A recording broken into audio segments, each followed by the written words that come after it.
진한편을 통해 교내의 분리수거가 제대로 이뤄지지 않고 있으며 나름대로 잘 버렸다고 생각했던 쓰레기조차 결국에는 재활용되지 못하고 폐기된다는 사실을 알 수 있었습니다. 그렇다면 학교와 학생들이 지향해야 한다는 에코캠퍼스란 대체 무엇이며 어떻게 실천할 수 있을까요?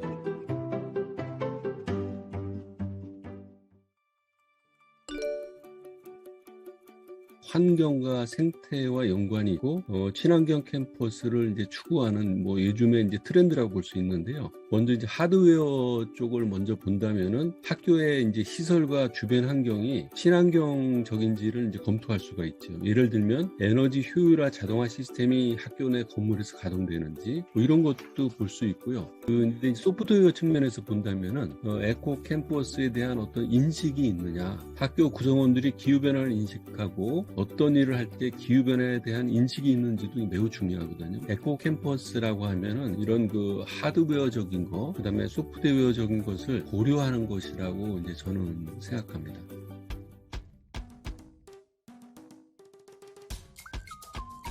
음식물을 처리할 수 있는 그런 시스템을 만들어줘요. 학생들한테. 한번 생각해 보세요. 음식물 먹고 들고 나와서 버릴 데가 없는데 어떻게? 맞아요. 아예 건물 자체에 하나도 없어가지고 진짜 그걸 제대로 못 버리는 아예 그냥 그런 건물도 있어요. 아니 그러니까 건물도. 그거를 갖다 들고 나왔는데 학생 같으면 어디다 버리겠어? 아 맞아요. 아니 이거는 먹었고 어디다 버려는 돼야 되는데 이거를 어디도 가져가야 되는 거를 모르기 때문에 버리는 학생이 반절 이상 된다는 얘기예요. 학교가 문제야. 학교에서는 투자를 해야 돼요. 이 환경을 살리려면 첫째적으로 학생들이 밥을 안 먹을 수는 없잖아요. 도시락 안 먹을 수 없잖아요. 지금 학교에 학생이 많으니까 그만큼 나올 수밖에 없는 거고 사실. 예, 그러면 그거를 어떻게 해야 돼? 학교에서도 그만큼 투자를 해야 돼. 거기에 일있는 쓰레기에 투자하는 걸 엄청나게 인색해요. 크게 적어도 4개는 통이 있어야 분리가 맞아요. 가능하거든요. 기본적으로 파지, 종이, 페트, 유리병, 캔 이렇게 4개는 기본적으로 분리가 돼 있어요. 그리고 일반 쓰레기는 다 일반 따로 쓰레기는 있는 따로 거죠? 다 봉투에 따로 쓰레기통이 있으니 그건 별도로 있어야 되고 적어도 그렇게 4가지 분류까지 폐기물까지 5가지는 분류가 기본적으로 되어 있어야 됩니다.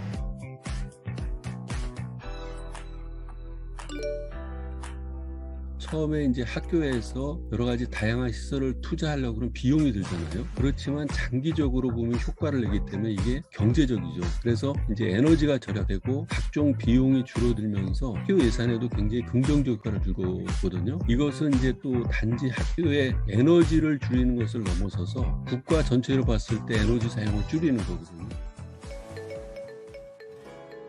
기본적으로 그거는 시설이 갖춰져 있는 건 기본 단계고 그건 당연히 있어야 되는 건데 없는 거고 갖춰진 다음에서도 갖춰져 있는 시설에서도 조차도 잘 분류가 안 되니까 그건 의식의 문제죠. 생각도 바뀌어야 되는데 쓰레기장 그러면 우선 내 옆에 두기를 싫어하거든요. 그러니까 그 무슨 과 옆에다 쓰레기장 만든다면 난리가 나. 왜 우리 장에?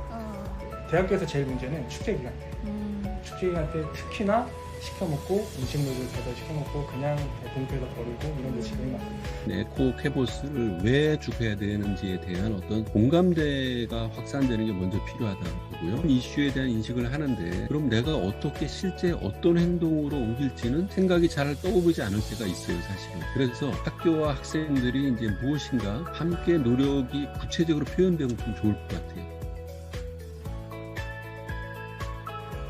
이대 같은 경우에는 이번 그 학생 축제 중에서 그 시범적으로 음식을 먹으면서 다회용 식기를 사용했다는 말을 이렇게 언론을 통해서 봤는데 이런 것도 하나의 좋은 그 행동의 출발점이 되고 이런 것들을 확산하면은 기여할 수 있을 거라고 보거든요. 저희 서울환경연합은 기후변화 플라스틱 문제로부터 이제 정부 정책의 빈 틈을 이제 채우는 역할을 하고 있어요. 이제 이대 대동제에 이제 참여하게 된 계기는 이번 대동제 키워드가 친환경이라고 이제 제가 들었어요. 그래서 너무나 감사하게도 이제 우리 그 축제 기획팀에서 먼저 저희한테 제안을 와서 이런 환경 문제라든지 이제 참여할 거리를 함께 연대해줬으면 좋겠다고 해가지고 흔쾌히 이제 저희가 참여하게 됐습니다. 저희는 중앙환경 동아리 이큐브입니다. 보이시는 것처럼 저희는 양말목을 이용한 업사이클링을 하고 있습니다. 그리고 옆에는 다회용기를 빌려주는 사업을 하고 있는데 대동제에서 축제를 한번 진행하면 굉장히 많은 양의 일회용품이 나오는데 이를 줄이고 그 다회용기에 대한 접근성을 조금이라도 높여보기 위해서 이런 사업을 진행하게 되었습니다. 취지도 이제 환경에도 이로우니까 좋아서 이벤트에 참여하게 되었고 나중에 컵을 반납하면 다시 리사이클이 되는 이제 구조니까 그게 좋다고 생각해서 참여하게 되었습니다.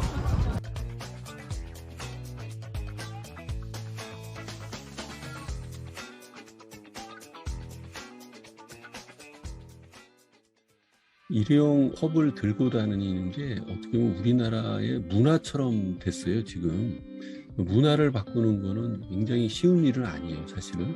100% 우리가 할 수는 없을지 몰라도 어쨌든 그런 거를 추구하는 우리 학생들이 좀 늘어나면은 좀 텀블러를 그냥 아예 가지고 다니는 것도 하나의 방법이에요. 에코 캠퍼스라고 크게 너무 용어를 막 사용하기보다는 친환경적인 무엇인가 함께 하면서 뭔가 앞장서는 모습, 뭐 실질적으로 앞장서는 모습, 그러니까 각 학교별로 그런 활동들을 많이 하고 있는데 서로 커넥팅, 연결하는 것도 하나의 방법인 것 같아요. 각기 하고 있거든요, 지금. 그런 거를 좀 서로 네트워킹해서 하는 방법도 좋은 방법인 것 같아요. 자발적인 연대. 관계의 힘을 이왕이면 긍정적으로 잘 발휘하면 우리 사회를 바꾸고 긍정적으로 변화시키는데 서로 힘이 될 것 같은 생각이 듭니다.